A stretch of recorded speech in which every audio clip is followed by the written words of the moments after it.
ప్రపంచవ్యాప్తంగా కూడా తిరుమల తిరుపతి దేవస్థానం యొక్క లడ్డూకు ఉండేటటువంటి ప్రఖ్యాతి చాలా గొప్పది. ప్రసాదం అంటే తినే పదార్థం మాత్రమే కాదు, ప్రసాదం అంటే భక్తి శ్రద్ధలకు ప్రతీక, ప్రసాదం అంటే భక్తుల మనోభావాలకు ప్రతీక, ప్రసాదం అంటే దేవుడిచ్చేటటువంటి ఆశీర్వాదానికి ప్రతీకగా భావిస్తాం హైందవ ధర్మంలో.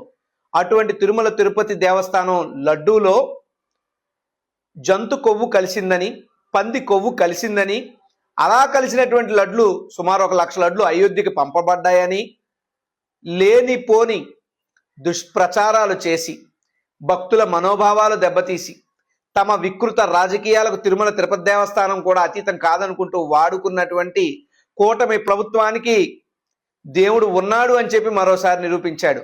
చెంపపెట్టు ఆ భగవంతుడు, ఆ కలియుగ దైవం శ్రీ వెంకటేశ్వర స్వామే సిబిఐ సిట్ రూపంలో ఈ కూటమి ప్రభుత్వానికి, ఈ చంద్రబాబు నాయుడు గారికి, ఈ పవన్ కళ్యాణ్ గారికి చెంపపెట్టు లాంటి రిపోర్టును పంపించాడు.